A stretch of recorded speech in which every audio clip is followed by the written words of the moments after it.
About this artificial intelligence, there are several sub areas, and we said that okay, one of the major tools which has been used these days to solve artificial intelligence problems is through machine learning. Okay? So we look at what machine learning is and how it is useful in solving the AI problems. So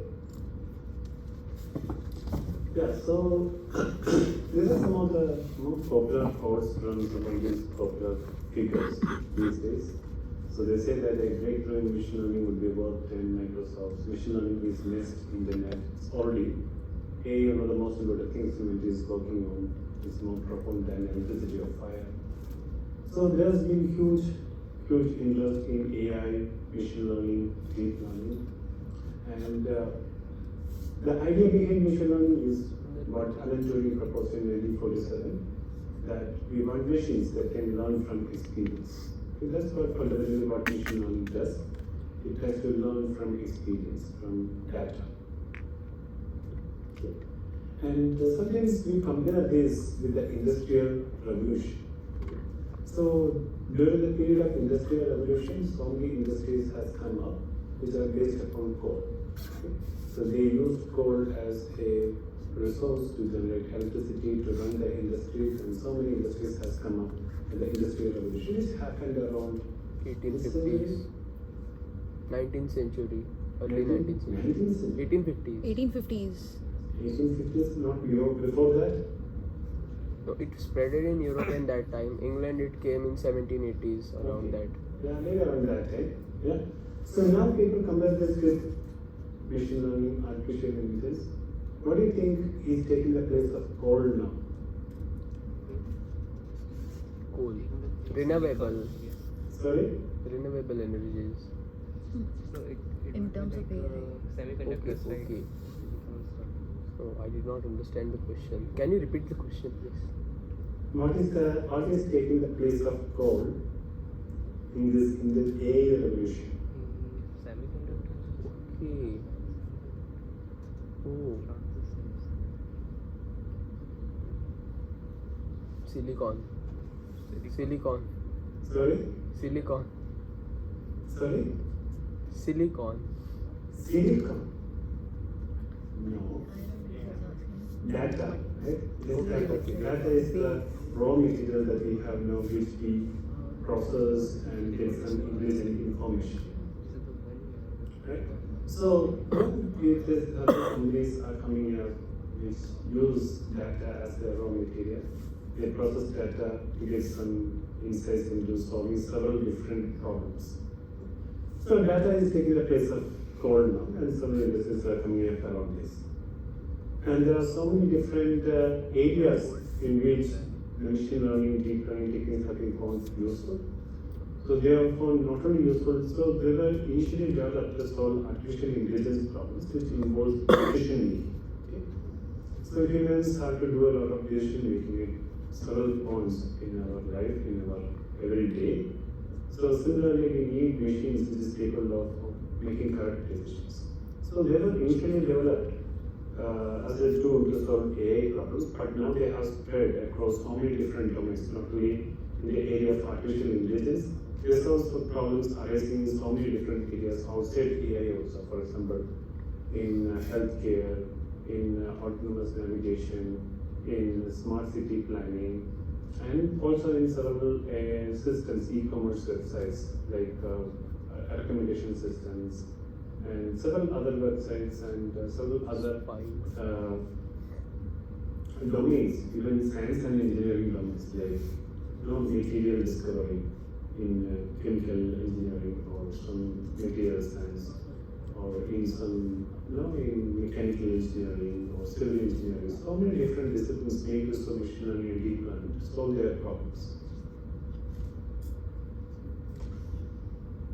Okay. And these are some of the popular industries which are majorly based upon AI and machine learning, deep learning techniques. They use a lot in their systems, like Uber or Facebook, Amazon, and Google, Netflix. All of them uses machine learning, deep learning models behind their systems to do recommendation, to do some predictions. So, why do we need machine learning? So, initial days, as I said in the last class, people used to look at the data, look at the domain, understand the domain, and understand the data coming from that domain, and come up with some rules and some logic through which they can code those rules and logic and make the systems intelligent. But coming up with such kind of rules and logic becomes impossible these days because the amount of data that is being generated is huge. There's huge volumes of data that is being generated across so many different applications. So looking at that data manually, coming up with some rules and logic is not possible for humans. So we need machines to look at that data and come up with those kind of rules, logic, some patterns in the data, and learn some intelligent decision making, do some intelligent decision making from the data it has. So this is kind of a statistics which is a bit old. So these statistics are at least 2-3 years old. Like there are 3.5 billion search queries, there are 350 million photos uploaded in Facebook. Now it has been possibly doubled. And say that around huge amount of data is being generated across so many different applications. So it's not possible for humans to go through this data and come up with some intelligent decisions, intelligent logic, etc. We need machines to do that. Machine can quickly go through all this data and learn from this data. So this is yet another reason why we need machine learning, to learn from this huge amount of data that is being generated every day in several different applications. Yeah, so this billions of data calls for automated methods of data analysis, which is what machine learning provides. So it can be defined like this as a set of methods that can automatically detect patterns in data and then use the uncovered patterns to predict future data. And that's very important, prediction on future data. It's not only important that we uncover pattern and we understand that, and we should be able to make some intelligent decisions on some future data that we will receive. So that particular aspect of machine learning is called generalization, ability to generalize to future data, and that is something very important for machine. Yeah, and to perform decision making under uncertainty. And this is how one of the books on machine learning, a machine learning policy perspective, defines what machine learning is. Okay. So what is machine learning? So have you ever used machine learning? Do you think you have used machine learning at some point to solve something? In your high school or in your plus 2? No? You haven't heard of machine learning, right? You are hearing it for the first time. How many of you heard of machine learning? Heard, but never. Everybody has heard of machine learning. But you haven't used machine learning. Sure? I don't know what We have exactly you are used in the referring. daily life, like for example, we see the previous year question papers and we predict which kind of questions can come in the exam. Sure. That is kind of learning from That given is data. the kind of learning from previous past data, right? Yeah. They try to predict what kind of questions might come. They try to learn from that and making try to have some kind of a posterior continuation that, but you learn from those data and see what could possibly come up next year. So those kind of decision making that you are doing indirectly uses machine learning, or that is what is behind machine learning. But you may have explicitly used a machine learning technique in some of the experiments that you have done in your high school or plus 2. Have you done these experiments? Soda will kill. Ah, yes. Yes. And what did you do here? So what was this experiment about? It is proving the Ohm's law. The ratio is constant always, and we are verifying it by taking different values of current and voltages. So generally the current and voltage are related to each other through some constants, like V equal to R into I, right? And there is this called resistance, R is called resistance, Yes. right? And you want to verify if this is the case, or even if you want to find out the value of R, right? So you assume, right, okay, there is this a relationship between the voltage and current. It is going to be something like V is equal to R into I, but you don't know what R is, right? You don't know what R is, and you want to somehow estimate that R or learn that R. And to do that, what did you do in your experiment? We just apply different voltage around a certain conductor and measure current passing through it with ammeter and take their ratios. So you apply different voltages, right? You apply different voltages and measure the current value, right? And took multiple such voltage current measurements, right? So you have now a data, right? A data which consists of Experiment. such kind of, okay, for this value of voltage, this is the current. This value of voltage, this is the current. So you have collected data. You have collected data which consists of voltage and current, right? And now, if I want to estimate my R, the resistance, what did you do? Take ratio V by I. So you now try to make a plot, right? You made a plot like this. Let us assume that you have current in the x-axis and voltage in the y-axis. So we have these current values and voltage values, corresponding voltage values, etc., etc. You made a plot like this, right? You made a plot like this, and now what you did, you tried to find a line. Did you do that? You tried to find a line which passes through as many observations as possible. Maybe you may not be able to find a line which passes exactly through all the observations, but you want to find a line which is as close as possible to as many observations. Right? You try to fit a line which is passing through as many observations as possible, and then what did you do to find out the resistance R? Take the slope of that line. Take the slope of that line. When you take the slope of that line, that will give you the value of resistance. Right? Okay, so this is the approach that we follow to estimate the unknown quantity R. Right? And this is exactly how almost every machine learning algorithm works. In every machine learning algorithms, okay, they try to learn a function which can, okay, so generally you will have some data. The data consists of some input and output. Maybe, for example, you want to do some kind of a classification of document into different categories. Like a document can talk about politics, it can talk about entertainment, it can talk about sports, it can talk about different topics, right?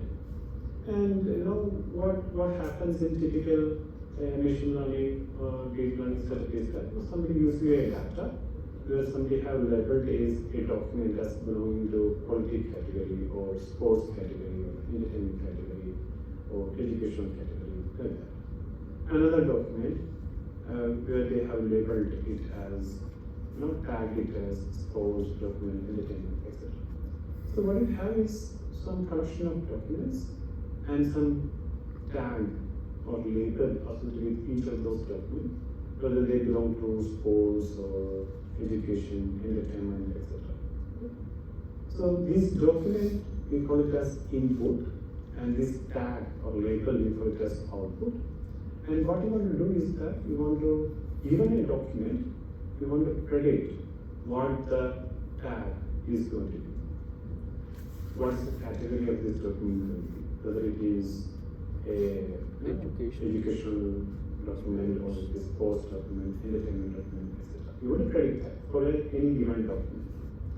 So, given this data to you, where somebody have labeled each document as belonging to one of these different categories, what you want to do is that you want to learn a function which maps this document to its corresponding name. So that is what machine learning is. Machine learning is all about learning such functions, learning functions which can map from some input to output. And this is a simple example of what you have done, right? Where you are given some data, and data which consists of this voltage ampere values. That is your data, and you can think of the current as the input X and voltage as the output Y. And you want to learn a function which maps from this input input which is current to the voltage which is the output. And in this case, we are specifically assuming a form for the function. That function is going to be something like linear. You know, what's the form of a line? Y equal to mx plus c. Right? So here we are assuming that is y is equal to some, or v equal to some r into I. So linear functional form is something that we are assuming here. And this, so when you say a line has a form something like y equal to mx plus c, this m and c are unknown. M represents the slope, c represents the intercept, and from the data that is given to you, you want to infer or you want to learn what this slope and intercept is. And this is what we are doing here. Here, in this case, you are assuming intercept is going to be something like 0. So you assume a form something like p equal to r into I. R is unknown to me. So how do I learn r? I can learn this R from data by plotting this data and trying to fit a line and then measuring the slope of that line. And that is what almost every machine learning algorithm does. So machine learning algorithm, it assumes a form for the function that you want to learn. Maybe it assumes a linear form like y equal to mx plus c. If it is quadratic, what would be the form? What's the form of a quadratic function? ax squared plus bx plus c. Ax squared plus bx plus c, y equal to ax squared plus bx plus c. So my x input will be given and y output will be given. That is what we have in the data set. The data set consists of input output pairs. And what you want to learn is this function. When you say you want to learn this function, this a, b, c, they are unknown. I don't know. I want to learn that from the data. So how do I learn that from the data? That is what we address in the case of machine learning. That's what fundamental machine learning is. It's all about function learning. Okay? Learning the functions from the data. But there's the additional thing that this function that we learn should be able to predict well on some unseen data points.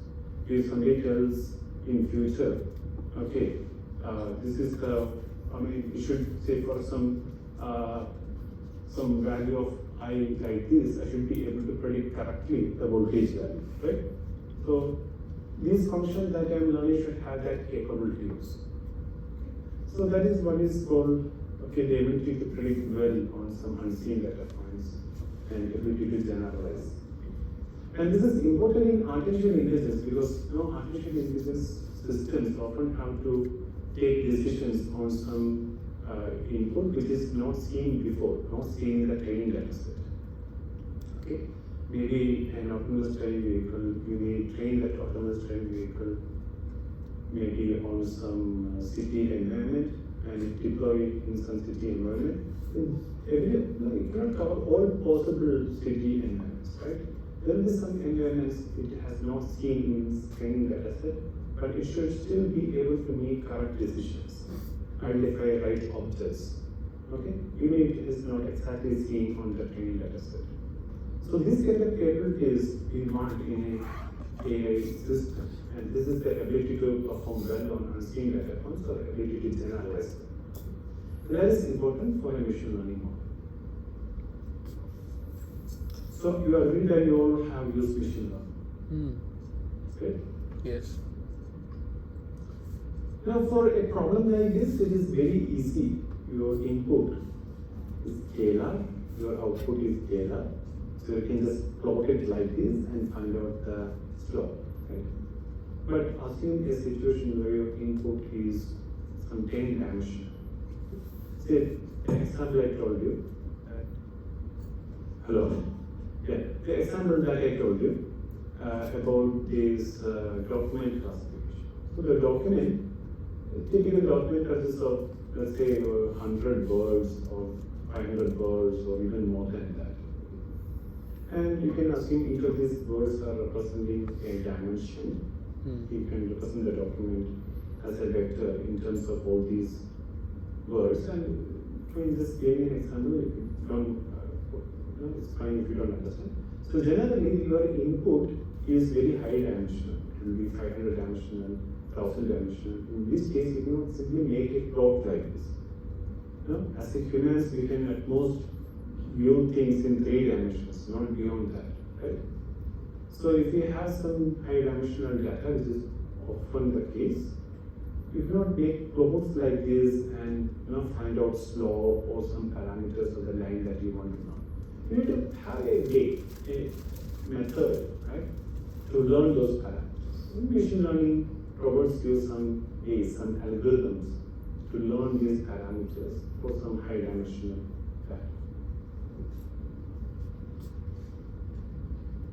Okay, so in this case, you can consider your I as your input, B as the output that you want to predict, and you run a function which maps from this input to output.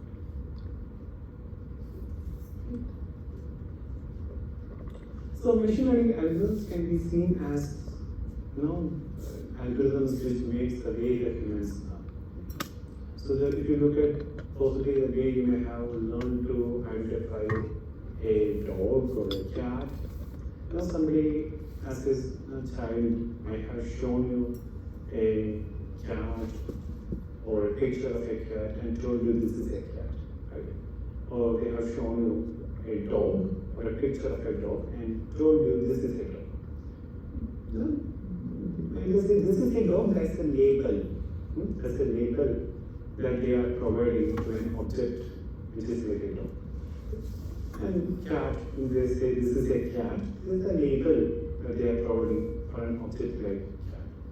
So based upon this data that you receive from somebody, where you see a dog and a label like a dog is a cat and a label like a cat, you develop an ability to distinguish dogs from cat. Okay?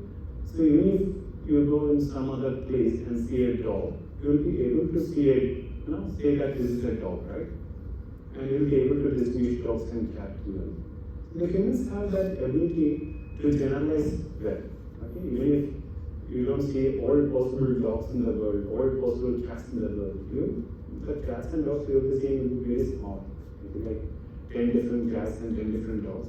But you still learn to distinguish cats and dogs, every different cat and dog, almost all possible cats and dogs, right?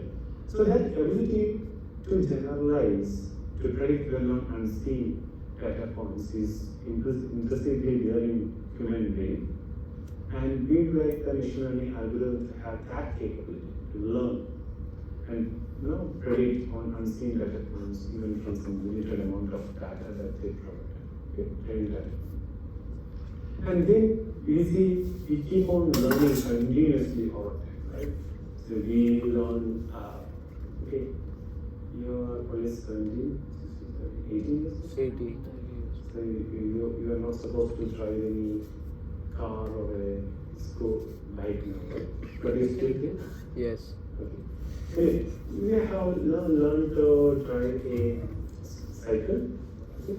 And then when you go and learn to drive a bike, you make use of the knowledge that you have on how to drive a cycle, when you have to drive a bike, right?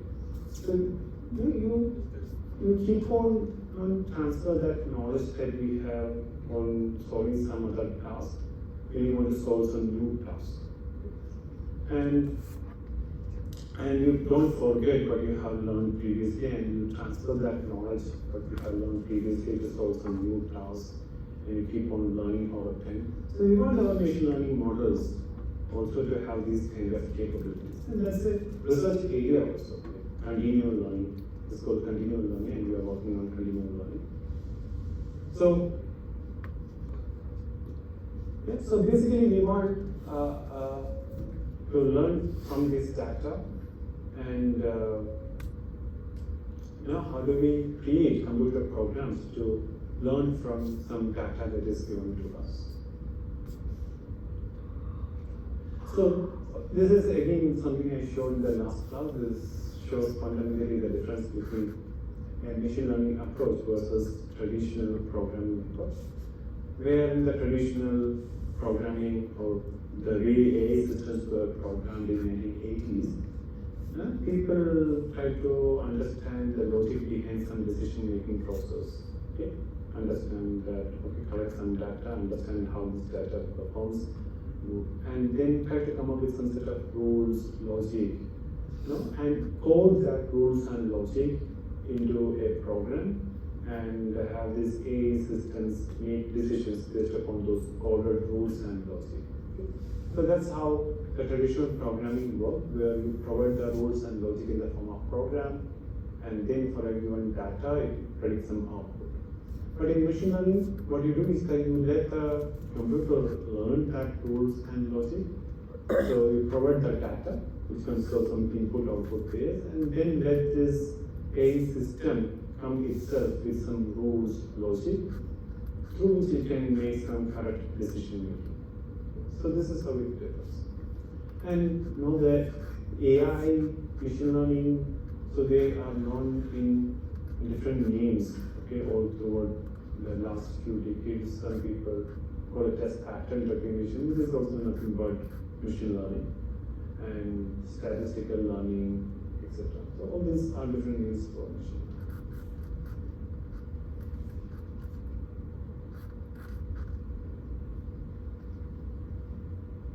Yeah.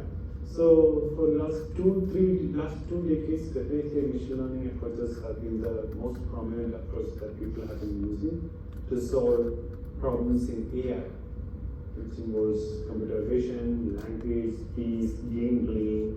We saw these examples, right? We saw this example of IBM Watson, the face detection, machine translation, all these in Siri. AI systems like Siri, all of them uses machine learning and deep learning models. And even for game playing also people use machine learning, deep learning models. The AlphaGo example that we saw in the last class is based on deep learning, reinforcement learning. And we have chatbots here based upon deep learning models, which is known as large language models. And I saw the reason why machine learning became prominent, because the early approaches were based upon logic, and the logic-based approaches always predict something like yes or no, but nothing in between. But in machine learning, through probabilistic models, you will be able to predict something belonging to one class with some probability and belonging to another class with some other probability. So you can consider all these uncertainties in predictions, and this approach based upon probabilistic machine learning are able to scale to real world setups where there are a lot of uncertainties in making predictions.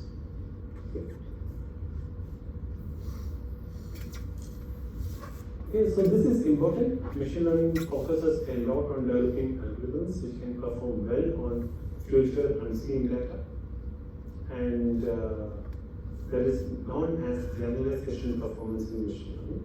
And that aspect is something which differentiates from statistics. So if you know this field of statistics, that has been there for at least 4 or 5 centuries, right? You know some statisticians? Nobody? You know Laplace? You know Gauss? All those are statisticians. They lived in some 16th century or something. And Bayes theorem. Who proposed Bayes theorem? Bayes, probability one. Who proposed Bayes theorem? Bayes? Of course it should be Bayes, right? Yeah. It is not Bayes, it is Laplace. Okay. So, the Laplace, what he did is that he used Bayes theorem Well, he proposed it actually, but then it became known as Bayes' theorem because at the same time, Bayes also proposed an idea similar to it, not a theorem in its exact form, but an idea similar to it, so it's known as Bayes' theorem. So he used Bayes' theorem to estimate the mass of Saturn based upon the position of Saturn in the sky. So he collected this data about the position of Saturn in the sky over several days or months, etc. And then on the basis of that, he estimated the mass of the Saturn. So he's basically used statistics for studying some birth of some people in a country, death of the people, etc. So a lot of things he has. Statisticians were there who try to learn something from the data for like 3-4 centuries, but their aim is to understand the data. We never try to come up with a model which will be able to predict well on unseen data. A model which is capable of understanding the data, a model which is capable of predicting well on unseen data points, there is a difference. And the machine learning focus is on developing models which can predict well on unseen data points. So that is a crucial difference which makes it different from statistical techniques.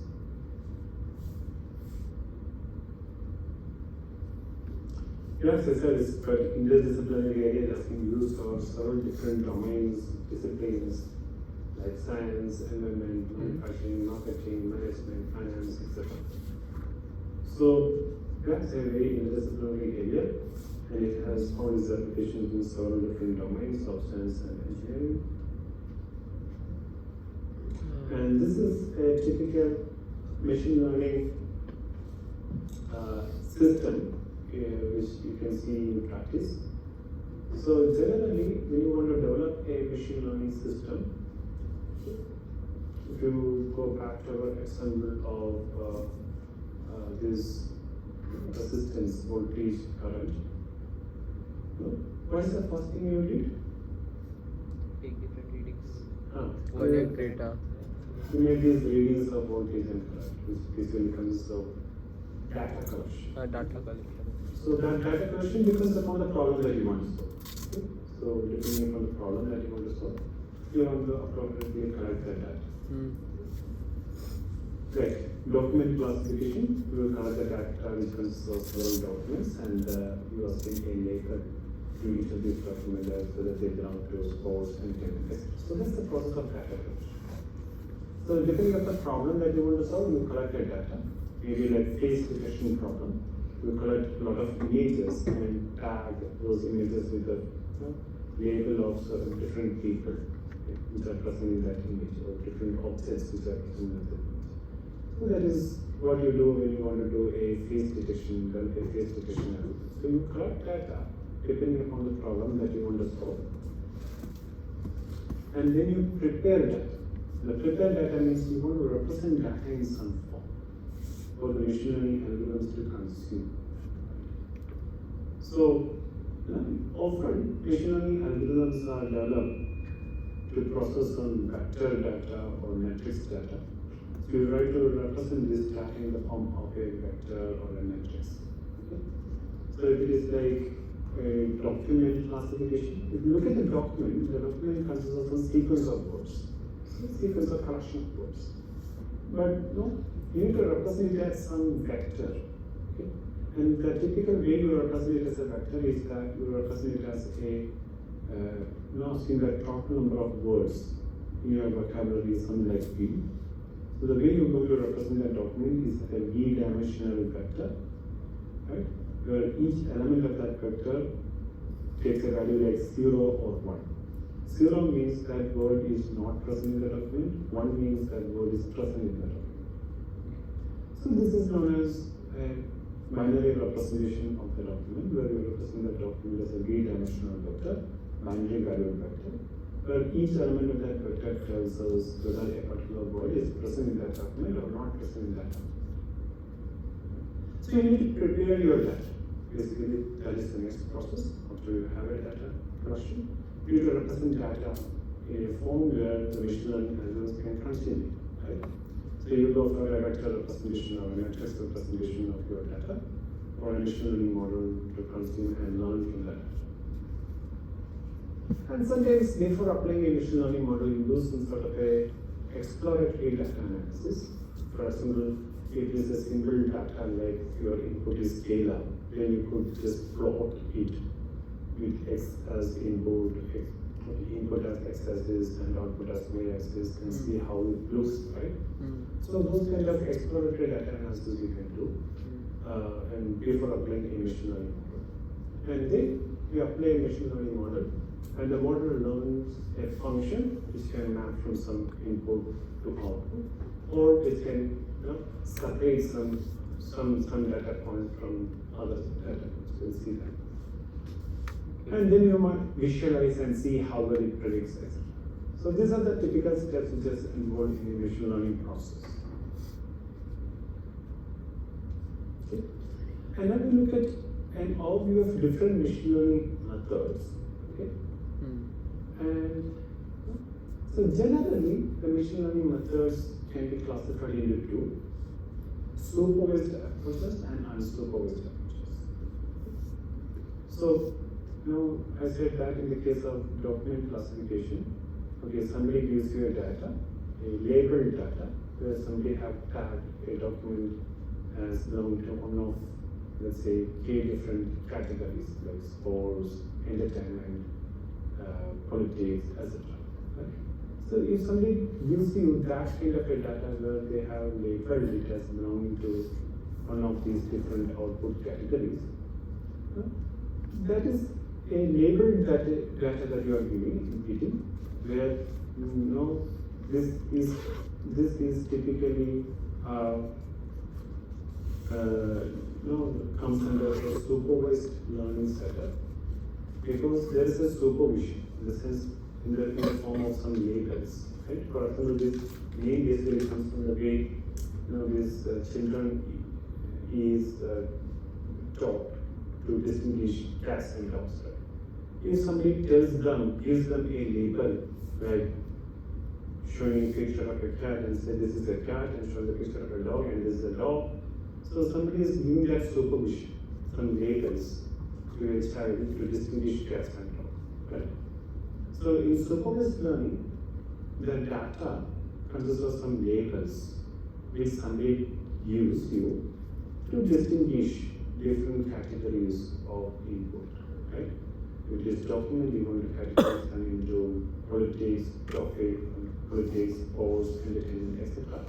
And if you can do that by making use of the labels that somebody has provided, then that comes under supervised learning. And if you want to do that without using any labeled information, okay? Sometimes you only get a collection of documents, but you don't have access to the labels. Okay? Now we have labeled the document as the top, as belonging to any of those different topics. So if you want to do some kind of a grouping of the documents into different topics without knowing which topic a particular document can belong to, that is typically considered as an unsupervised learning process. So there are majorly two categories of machine learning, which is supervised learning, where you have some labels also with each of these input, and you try to learn a function which can map the input to its corresponding label. Then there is unsupervised learning, where you don't have any labels. You just try to learn some function which can categorize different inputs into different groups. And here's an example. In the picture that you have on the top, okay, you are given the image of some object and some label also, right? So here somebody have labeled that those images there as female, right? Those images that you have here, these images that you have here, somebody has labeled as female, and those images that you have here, somebody has labeled it as male.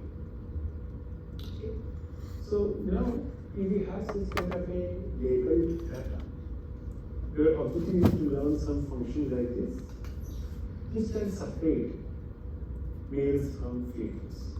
Okay? So this is an example of supervised learning. And here's another example where somebody have labeled each of these images with a number. And this number apparently shows age associated with that image. So maybe this female is associated with age like 25, this male is associated with age like 68, 40, etc. So there are some labels that which is here, the numbers which denote the age of that image. And this is again a labeled data somebody has given you, and your objective is to learn a function which maps this input image to its corresponding output, which is the age of that image. So these are examples of a supervised learning. So if you look at these two problems, there is some difference between these two problems. So in one case, the labels that you have is something like a binary, like female or male. Okay?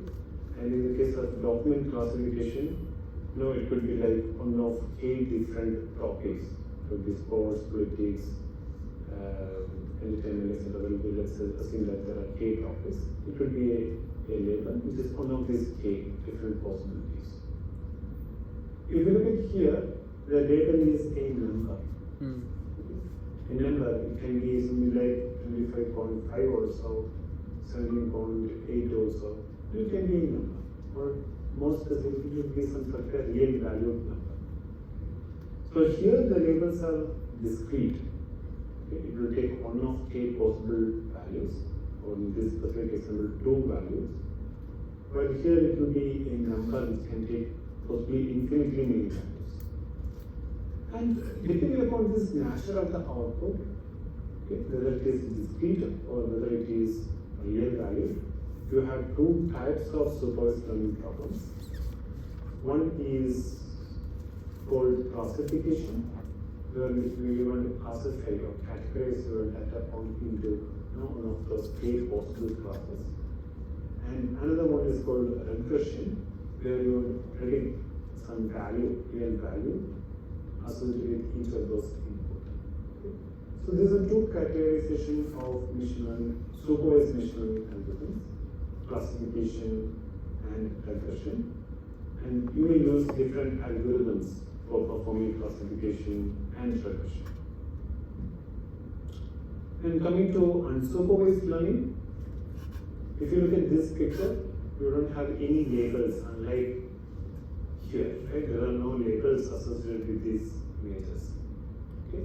But still, you want to categorize these images into different groups, or group these images into different categories, right? Without having any labels associated with them. And those kind of algorithms which does this are known as clustering algorithms. Okay, this is a unsupervised learning problem where we want to group the input into different categories without having access to any labels, and this is known as unsupervised learning and specifically clustering. Okay, so these are the different major categories of machine learning algorithms.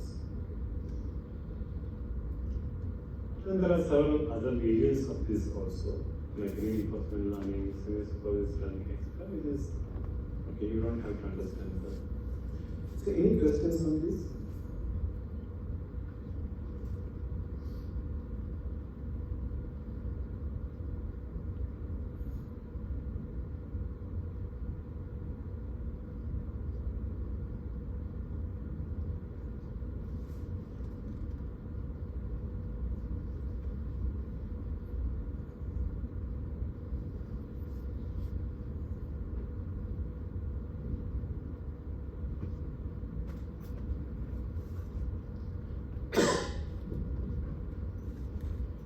So, let's look at an example of classification. For example, you want to distinguish different type of fruits. Okay. Let's assume that you have some bananas, oranges, apples, etc. And you want to distinguish bananas, oranges, and apples from each other. So one approach is that there is something again which is followed in mini machine learning setup, which is a representation of your data in terms of a vector. Right? So in the case of document, as I said, you can represent it as a v-dimensional vector where v represents word and each element, each value represents a particular word is present or not. So in the case of this, this fruit classification, maybe one can represent each of these fruit in terms of some features associated with this fruit. Okay? So those features could be like length of the fruit, width of the fruit, weight of the fruit. Okay? So you can extract some features from whatever input that you have and represent that input in terms of those features. So here specifically we are using three features. One is length, another one is width, and third one is weight. And you are representing a fruit in terms of length, width, and weight. So a fruit like banana will be having some length 165, right? Width will be very small, 38, and weight will be something like 0.78. For example, orange will be having a smaller length like 90, and slightly larger width, which will be like 88, and weight is something like 160. And now somebody have given you this data, okay, where you have these length, width, weight values for different fruits and its corresponding label, whether it is a banana or orange. And your objective, let's assume that, okay, we have two kinds of fruits here, bananas and oranges. And your objective is, if somebody gives you a feature, which is this length, width, weight values, you want to identify whether it is corresponds to a banana or an orange. So you want to learn a function which can categorize these features into banana class and orange classes. Right?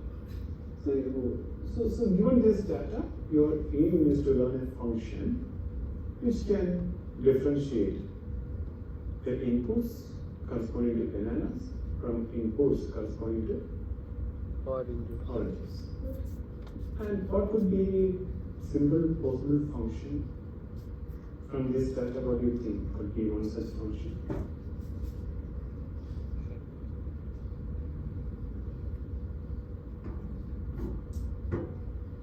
What could be one such function?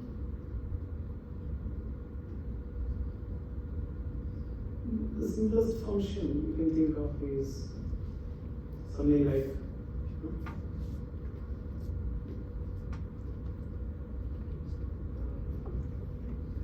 if length greater than 100, I classify it as banana. Length less than 100, I classify it as orange. So if length greater than or equal to 100 can be one of the simplest ways or simplest logic through which you can categorize the bananas and oranges. Right? So you expect your machine learning algorithm to learn that. So you expect your machine learning algorithm to learn some rules like this. Like if length greater than 100, it should be categorized as banana. If it is less than 100, it should be categorized as orange. So this is a simple example. But in real world, you may have a data set with 100 features or 1,000 features or more than that, and maybe many categories, and you want your machine learning algorithms to learn such kind of rules which could distinguish features from different classes into different categories. That's the idea.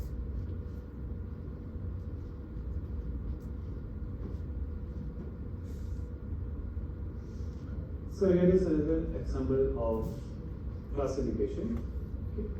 You have some set of objects which belongs to this class, let's call it as S class. Another set of objects belonging to no class. And here is a data set that you have. Here you are representing each object in terms of two features, which is color and shape. Sorry, three features: color, shape, and size. Okay. These are the features in which you are representing this object. And you also have the corresponding label, like something like blue square should belong to class 1, some red ellipse should belong to class 0, something like that. This is the data set, and this data set is created based upon what you have here. Now, this is the data set, okay? And now at some point of time you will receive an object which is a crescent, a blue crescent. So if you receive such object like blue crescent, which class should you assign it to? Should you assign it to S class or no class? Yes. Yes. S class. Why S class? All the blue objects are in S class. So Because all the blue objects are in S class, right? So you assign it to the S class. But how about this one?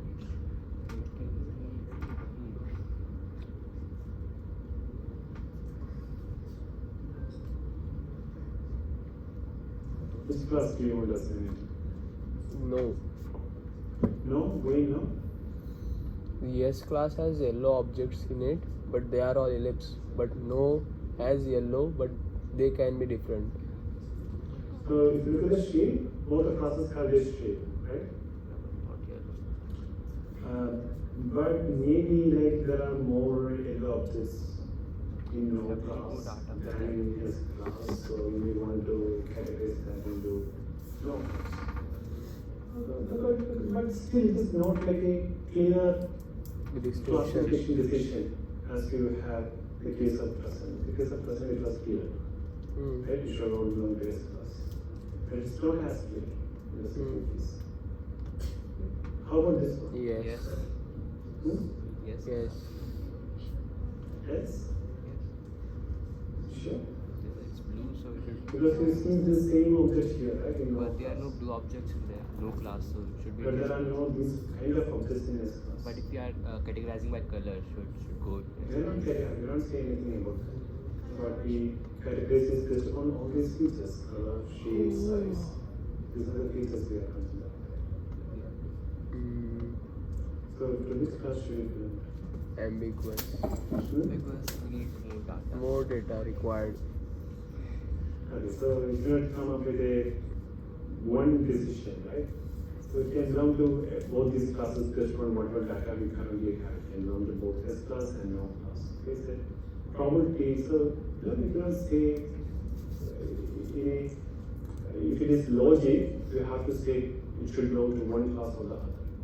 But the probability, you can say that okay, it can belong to one class with probability 0.5 and that class with probability 0.5. So this kind of uncertainties can arise, and the probabilistic machine learning models can easily deal with this kind of uncertainties, unlike logic based. Okay. That's it. So we'll stop here for today, and these are some of the references. You don't have to read all this, but just some references. Okay, any questions?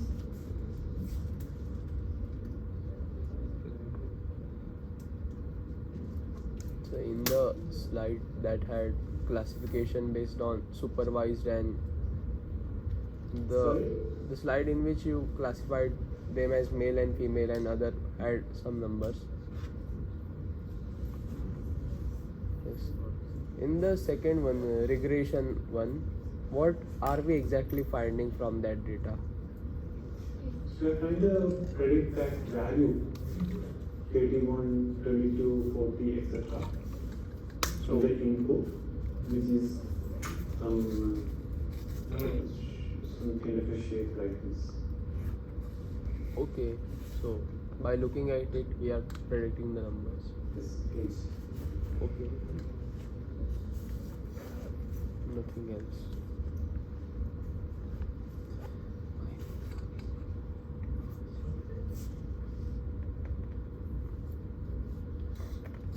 Right? Yes. All right. Any other questions? No questions. Okay. Nothing. Then we'll stop here for today and stop our recording also.